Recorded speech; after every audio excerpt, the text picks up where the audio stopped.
사랑하는 햇불공동체의 성도 여러분, 여러분들 삶 속에 하나님의 놀라운 축복과 은총이 함께 하시기를 먼저 주님의 이름으로 축원을 드립니다.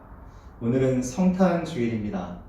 우리를 위해서 이 땅에 오신 그리스도의 그 사랑과 또한 그분을 통해서 우리에게 주어진 참된 평화가 우리 삶 속에 늘 함께하며 우리도 예수 그리스도를 본받아 모든 사람과 화평케 하는 그런 귀한 하나님의 자녀가 되기를 간절히 바라는 마음으로 오늘 예배를 함께 드리겠습니다.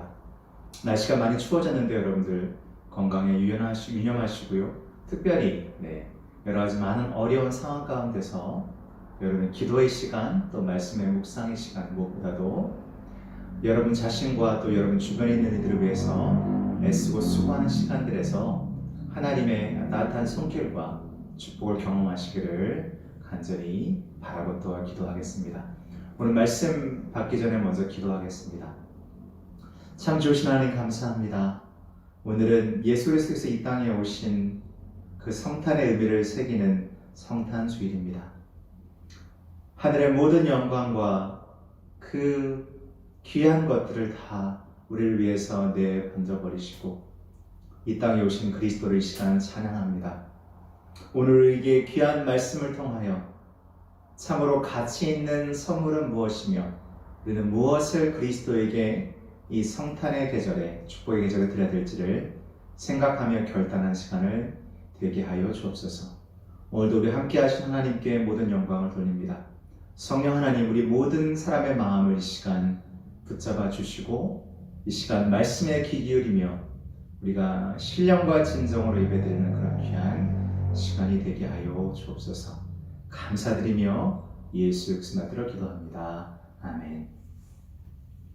오늘은 가장 가치 있는 선물이라는 제목으로 우리 마태복음 2장 1절로 12절 말씀까지 실제는 마태복음 2장 전체를 놓고 우리 한번 말씀을 살펴보도록 하겠습니다.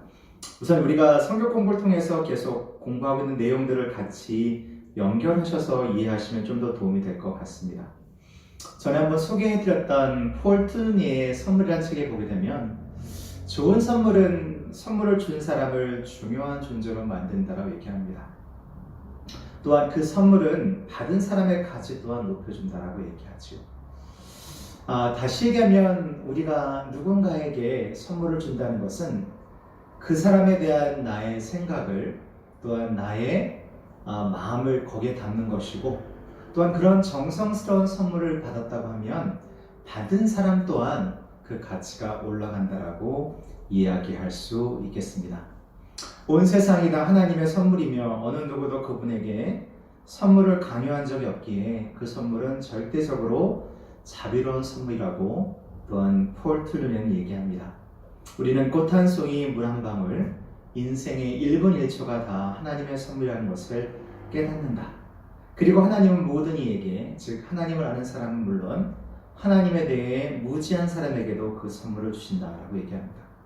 게다가 설령 그분이 주시는 선물이 철저히 무관심의 대상이 된다 해도 그분은 선물을 받는 이들에게 무관심하지 않는다 얘기하십니다. 하나님은 우리를 사랑하시되 우리 각 사람을 특별하게 인격적으로 사랑하신다고 얘기하고요.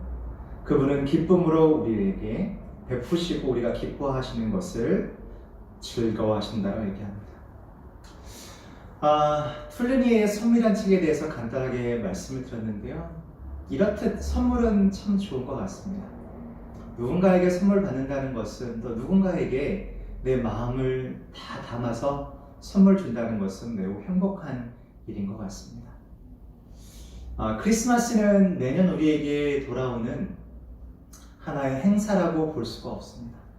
크리스마스는 우리를 위해서 끝없이 참으시고 우리를 위해서 그분의 사랑을 확증하신 참된 하나님의 놀라운 은총을 늘 우리가 생각할 수 있도록 우리에게 그러한 좋은 기회를 주는 것이고 우리는 매일매일 그리스도 우리의 가슴을 통해서 탄생하실 수 있도록 우리가 그분께 우리의 삶을 내어드리는 것이 맞다라고 볼 수 있겠습니다.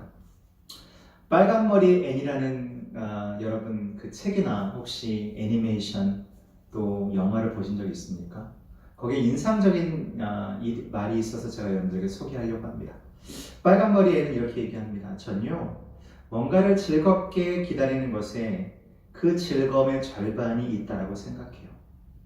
그 즐거움이 일어나지 않는다고 해도 즐거움을 기다리는 동안의 기쁨이란 틀림없이 나만의 것이니까요. 왜 이것을 소개하냐면요. 성탄은 항상 여러분과 저에게 기대, 또 설레임, 또한 우리에게는 항상 즐거움이 같이 했던 것으로 기억이 되어집니다.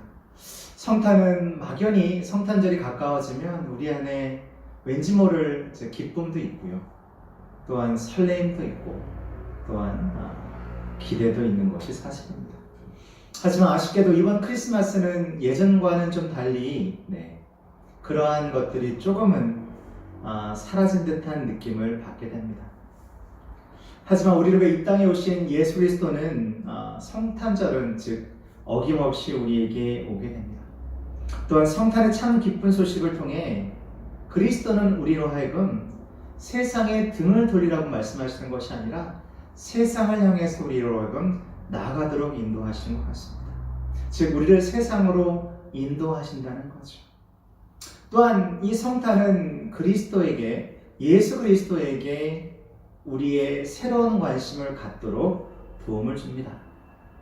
그래서 우리로 하여금 마치 성탄절을 기다렸던 어린아이처럼 이 세상의 삶이 주는 작은 선물들을 기쁘게 향유할 수 있게 합니다.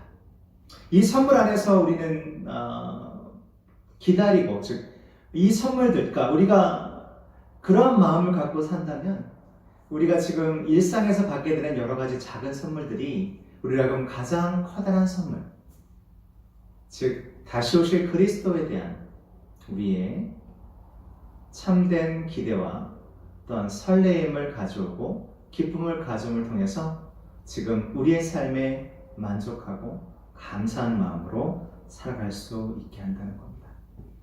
여러분, 오늘 아침에 읽으셨던 그 말씀 보시게 되면 오늘 이야기의 중심되는 인물을 저는 동방에서 온 박사들로 꼽았습니다. 아기 예수를 경배하기 위해서 동방에서 온 왕들의 이야기가 우리에게 오늘 본문 말씀에 나와 있는데요. 정확히 기억은 나지 않습니다만은 항상 저는 어렸을 때 국민학교 때, 지금은 초등학교로 바뀌었죠. 국민학교를 다녔을 때 저희는 항상 성탄절이 가까워지면 우리 선생님들의 지도하에 모든 주일학교 학생들이 성극을 준비했던 것으로 기억합니다. 정확하게 제가 했던 성극을 다 기억할 수 없겠지만 지금 제 기억 속에 나는 두 가지가 있었습니다. 하나는 동물들이 그 왕의 생일날에 선물을 가져오는 거였는데요. 정확하게 그 내용은 잘 모르겠고요. 아마 토끼가 주인공이었고 저는 토끼 옆에 있은 들러리로 기억이 납니다. 또한 두 번째 성극은 뭐였냐면요. 두 번째 성극은 제가 동방에서 온 박사들, 보통 우리가 3명으로 알고 있잖아요. 3명이 아닐 수도 있겠지만 우선은 선물이 3가지였기 때문에 우리가 셋으로 많이들 생각하시는데요. 동방에서 온 박사들 중에 한 명이었습니다. 그래서 그 당시에 우리 선생님께서 저희한테 너희가 입을 옷을 스스로 만들어 보라고 말씀하셔서 저랑 제 친구들이 아마 저희 집 근처에 화곡시장이 있거든요. 화곡시장에 가서 천 가게 가서 우리가 천을 끌었던 걸로 기억이 나요. 그래서 몸에 두르고 이제 그분께서 도와주셔서 천을 끌었는데, 그래서 각각 색깔을 다르게 해서 그랬던 기억이 납니다. 근데 그 선곡을 준비하면서 저희한테 이제 맡겨진 임무가 뭐냐면 예수님에게, 아기 예수에게 선물을 주는 장면이 있는데요. 선물을 줄 때 각 동방에서 온 이 박사들 한 명씩 찬양을 부르는 게 있었습니다. 아마 오늘 여러분에게 제가 올려드렸던 우리 주보에 보면 나오는 그 찬양인데요. 다른 것은 기억이 안 나요. 어떻게 했는지도 기억이 안 나고 어떤 모습인지 기억도 안 나지만 그 어렸을 때도 그 찬양은 계속해서 기억이 납니다. 그러면서 동방에서 박사들 귀한 예물 가지고 그 다음 요 대목이었거든요. 산을 넘고 물을 건너 별 따라왔도다. 오 단일 밤의 밝은 별 아름답고 빛난 별 아기 예수 계신 곳에 우리 인도하여라. 가끔 이 찬양을 듣고요. 제가 가장 좋아하는 성탄의 찬양은 그 맑고 환한 밤 중에 이 찬양인 것 같습니다. 그 어린 나이에도 이 생각이 들었던 것 같아요.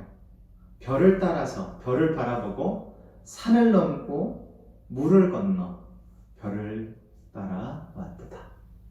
그리고 우리를 아기 예수 계신 곳에 인도하라 되었습니다. 오늘 말씀 보시면 동방에서 온 박사라고만 얘기가 나와 있습니다. 근데 아마 이 얘기는 그들은 별을 보고 왔다라는 것에서 그들은 별을 연구하는 사람들이 아니었을까 생각합니다.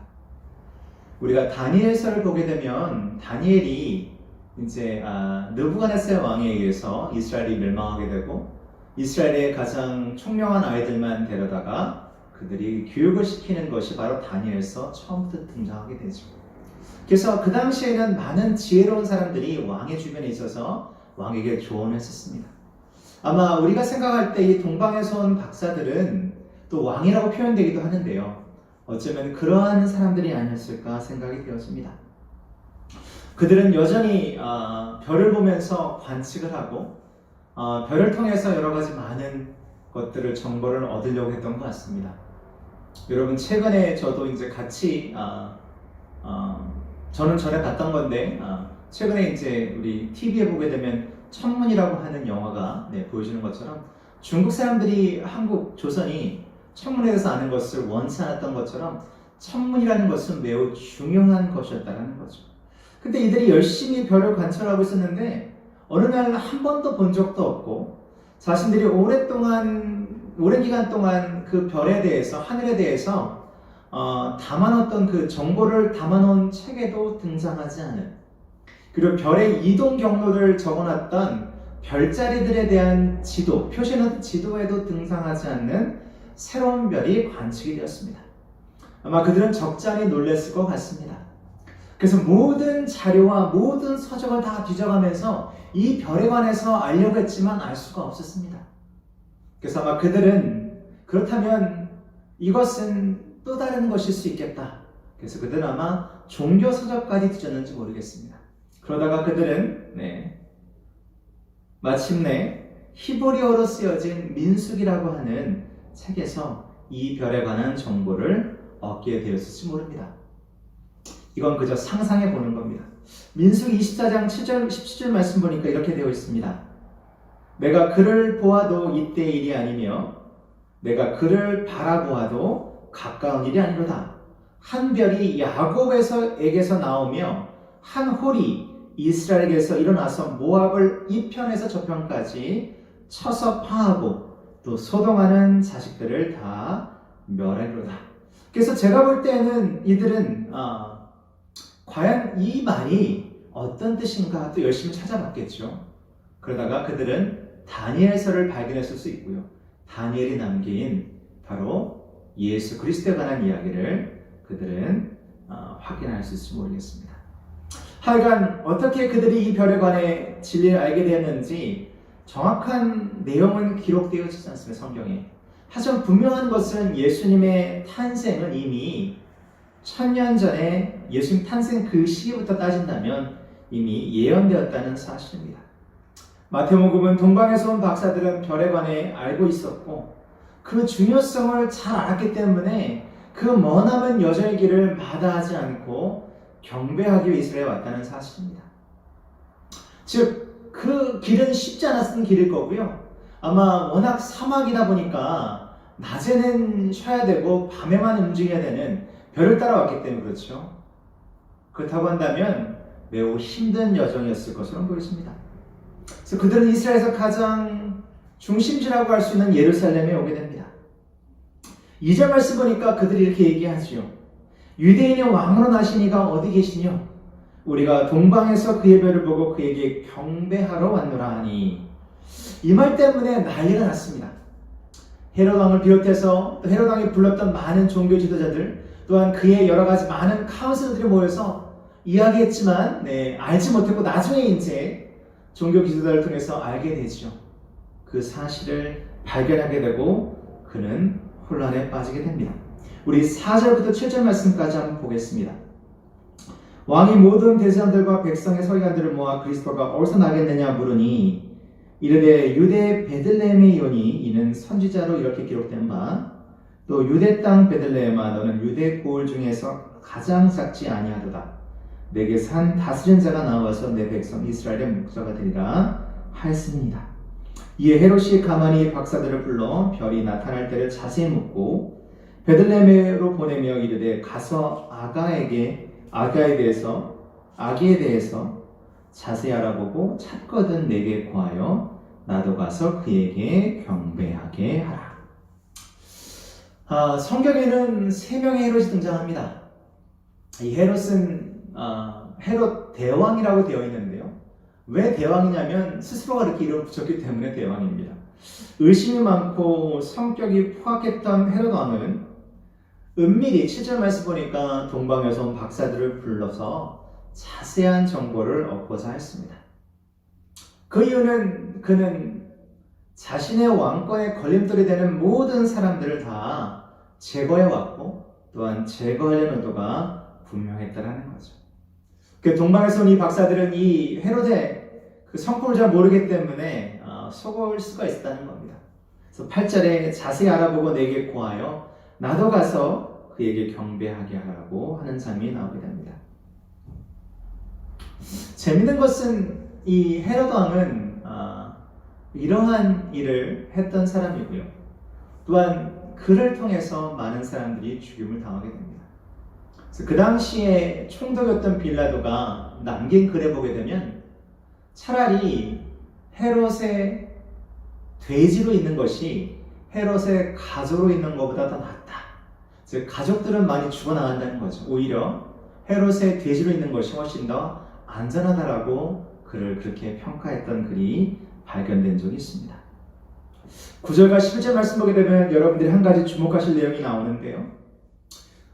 지금 이 동방에서 온 박사들이 등장하는 이 장면은 예수께서 막 태어나신 그때가 아닙니다.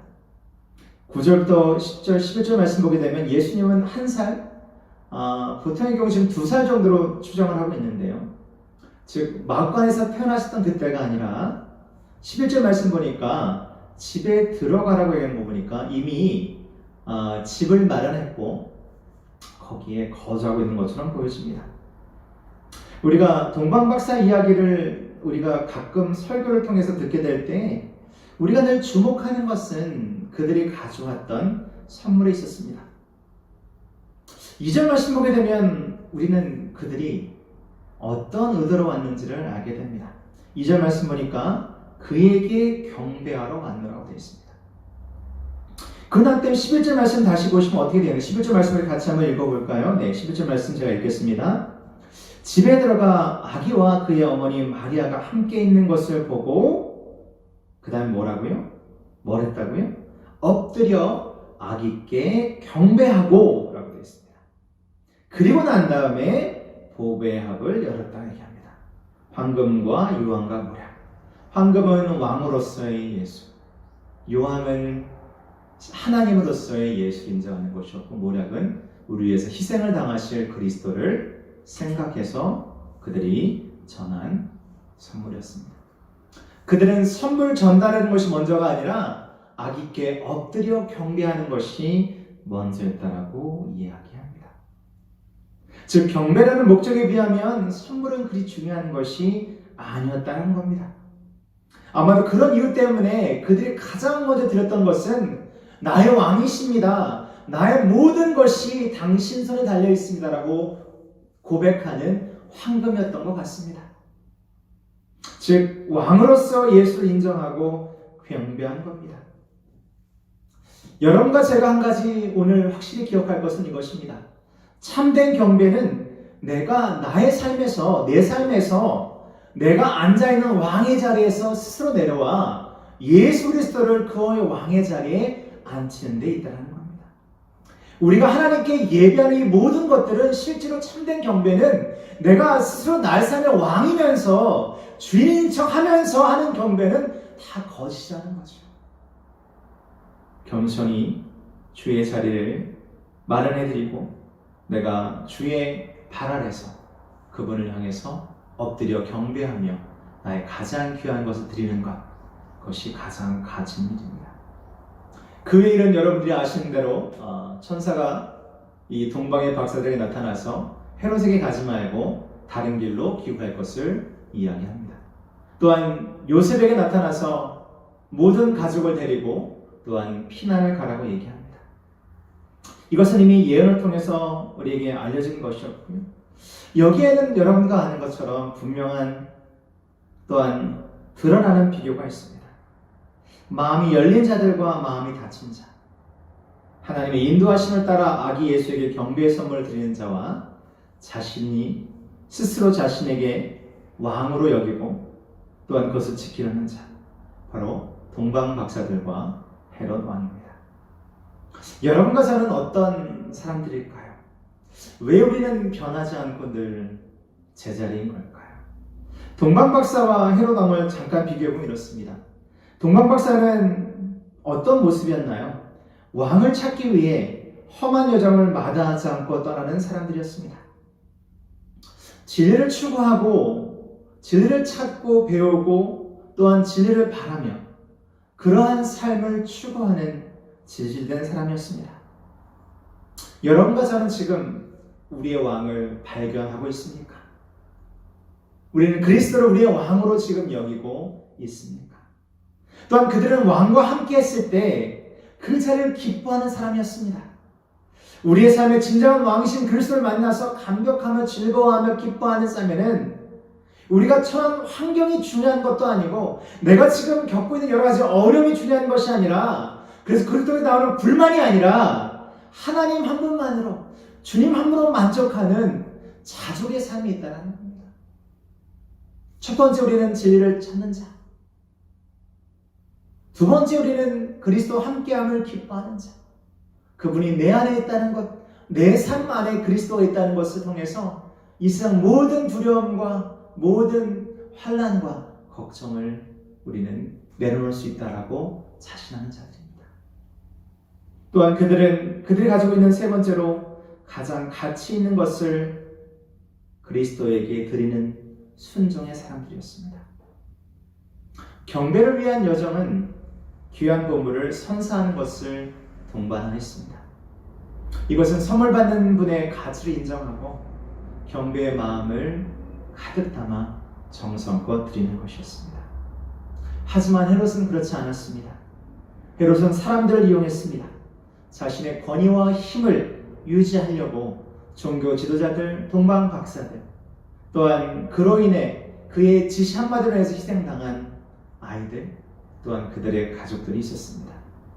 그는 사람들을 이용해 그의 지위를, 자신의 왕좌를 지키려고 했습니다. 또한 자신의 계획이 제대로 수행되지 않자 그는 경노하였습니다. 동방 박사가 다른 길로 기웃했다는 말을 듣고 그는 불같은 화를 내며 그는 폭력을 사용하게 됩니다. 오늘 19절 말씀 보니까 이렇게 되어 있습니다. 헤롯이 죽은 후에 주의 사자가 애굽에서 요셉에게 현명하여되 일어나 아기와 그의 어머니를 데리고 이스라엘 땅으로 가라. 아기의 목숨을 찾던 자들이 죽었느니라 하시네. 매우 간단하게 그 얘기를 적고 있습니다. 어떤 걸 우리에게 알려주는 걸까요? 우리가 아무리 우리의 것을 지키려고 하고 우리 인간적인 노력으로 그것을 유지하려고 하더라도 우리의 인생은 우리의 선택에 있든 아니면 누군가의 강요에 있든 것을 잃기가 매우 쉽다는 겁니다. 우리는 그것을 유지할 수가 없다는 겁니다. 헛된 것들, 잘못된 것들, 부정한 것들은 결국은 우리 안에 영원할 수가 없다라는 겁니다. 사랑하는 성도 여러분, 우리는 우리의 삶을 주님께 드리고 그분과 함께하는 삶을 선택해야 됩니다. 남을 이용하거나 쉽게 좌절하거나 분노하거나 또한 어떠한 것을 지키기 위해서 나의 모든 노력을 거기에 쏟는 것은 결코 지혜로운 것이 아닙니다. 오늘 본문 말씀은 결론을 말씀드리는데요. 우리에게 지혜로운 자가 어떤 자인지를 알려주고 있습니다. 하지만 저는 결론 말씀은 좀 다른 이야기를 여러분들과 나누고 싶습니다. 오늘 본 말씀은 하나님께서 우리에게 주시는 초대장과 같습니다. 그 초대장은 왕을 찾는 초대입니다. 너의 왕을 찾느라. 내가 너희를 초대하여서 너의 왕을 찾도록 하리라. 또한 왕에게 경배와 선물을 드리도록 초대하는 것이기도 합니다. 그리고 네가 그 왕을 찾기 위해 가는 이 여정 가운데는 네가 가장 가치게 여기는 것, 네가 가장 소중히 여기는 것을 그분께 먼저 경배를 드리고 난 다음에 선물을 드려야 할 것이다 라고 이야기하고 있습니다. 또한 이것은 아울러 우리에게 너희 자신만을 위해서 왕제를 지키려는 마음에 경고를 주고 있는 것이기도 합니다. 신앙인인 저와 여러분, 그리고 우리 교회는 가장 완벽한 선물인 예수 그리스도를 붙잡아야 할 것입니다.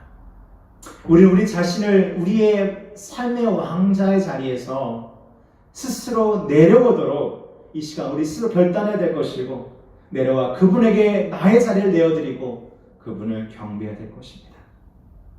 저는 이 설교를 준비하면서 계속 아까 소개했던 동방여성 박사들 이 찬양을 흥얼거리고 있었습니다. 산을 넘어 물을 건너 별을 따라 왔도다. 오 탄일밤의 밝은 별, 아름답고 빛난 별, 아기 예수 계신 곳에 우리 인도하여라. 진정으로 동방에서 온 박사들이 여행을 통해 가져온 선물이 황금과 또한 유황과 그리고 모략이었을까요? 저는 그렇게 생각하지 않았습니다. 저는 그들이 진정으로 가져온 선물은 그들의 마음에서부터 우러나왔던 바로 진정한 경배의 마음이었습니다. 그는 그것을 가져왔습니다. 성탄의 이 귀한 축복의 시간에 여러분들은 어떠한 선물을 그리스도에게 가지고 나오시겠습니까? 성탄의 기쁨과 축복이 여러분들과 여러분의 사랑하는 이들과 함께 하시기를 간절히 축복합니다. 또한 성탄이 우리에게 주는 귀한 것, 내가 내려놓을 것을 내려놓을 수 있는 그러한 결단이 여러분들에게 커다란 선물고 축복이 되기를 간절히 소망합니다. 하늘의 평화가 또한 하나님 주시는 참된 사랑이 또한 그리스도에서 우리에게 전달되는 위로가 함께하는 귀한 성탄 되시기를 주의 이름으로 축복합니다. 기도하겠습니다. 참 좋으신 하나님, 그리스도의 이 땅에 오심을 통하여 우리는 하나님과의 온전한 관계를 회복하였습니다. 그분은 기꺼이 우리를 위하여 십자가를 담당하셨고 그 십자가의 그 희생의 죽음이 또한 부활의 아름다운 소식이 우리에게는 늘 희망이며 소망이 되었습니다. 참으로 부끄러운 시절을 지나가고 있습니다.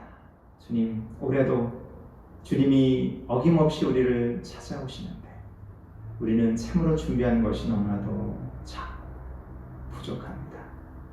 주님, 오늘 말씀을 의지하여 이 시간 결단하길 원하옵니다. 우리의 마음을 드리고 우리의 정성을 드리고 우리의 삶을 드리며 주님 한 분만으로 만족하는 삶을 통하여 그리스도가 우리에게 어떠한 존재이며 우리가 어떠한 선물을 또한 우리가 우리의 이 질그릇 같은 삶 속에 어떠한 보배를 담았는지 모든 사람에게 알게 하는 증인의 삶을 살겠사오니 주님 것을 허락하시고 우리에게 그러한 축복을 이 시간 내려 주시옵소서. 평화가 필요한 때입니다. 위로가 필요한 때입니다. 무엇보다 사랑이 절실한 때입니다. 그것을 나눌 수 있는 우리 모두가 되게 하시고 그리스도를 늘 인정하며 머나먼 여정 가운데서도 계속해서 진리를 추구하고 아기 예수를 만나자마자 엎드려 경배하며 그들이 가져온 가장 귀한 것을 내어드렸던 동방여성 박사들처럼 우리 모두가 지혜로운 자가 되게 하시고 그리스도 항상 높이는 그런 귀한 믿음의 사람들이 되게 하여 주시옵소서. 이제는 우리를 위해서 이 땅에 오신 예수 그리스도의 크신 은혜와 하나님 아버지의 그 놀라우신 사랑하심과 성령 하나님의 감화 감동 충만 역사 교통 회복하시는 은총이 오늘 성탄의 기쁜 소식을 함께 나누며 동방에서 온 박사들처럼 지혜로운 삶을 살기를 선하고 돌아가는 하나님의 아름다운 백성들 머리 위에 그들의 생업과 그들의 가정과 그들의 자녀들과 그들의 여러 가족들과 섬기는 이 교회의 나라 민족 우리 교단 위에 원래 인도 땅과 미국 땅 위에 모든 하나님의 귀한 교회들 위에 이제부터 영원토록 함께 하시기를 간절히 축원하옵나이다. 아멘.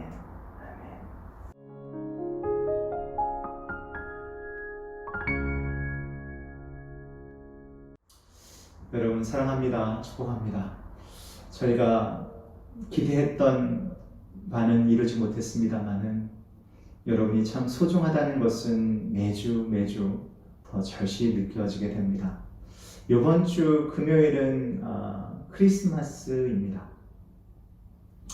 원래는 우리가 크리스마스 날이기 때문에 저희가 성경 공부는 하지 않을 거고요. 대신 여러분들에게 성탄절 예배를 우리가 함께 드리는 시간을 갖기를 원합니다. 그래서 비대면 예배로 진행이 될 텐데요. 여러분들에게 성탄절 예배로 함께하고 또한 그리스도의 이 땅에 오심을 축하하는 그런 시간을 갖도록 하겠습니다. 좀 더 자세한 내용들은 다음 주 초에 또 여러분들 알려드릴 거고요. 한 주 동안 여러분들도 승리하시고 특별히 이제 성탄 주간인데요. 많은 사람들과 더불어 이 귀한 시간을 나눌 수 없겠지만 한번 문자도 하고 전화도 하고 서로가 서로를 아낀다는 마음을 나눌 수 있는 그런 귀한 성탄 주간이 되었으면 좋겠습니다. 여러분 모두 사랑하고 축복합니다. 우리 다시 만나는 그날까지 모두 건강하시기를 주의 이름으로 부탁하고 또한 기도하겠습니다. 감사합니다.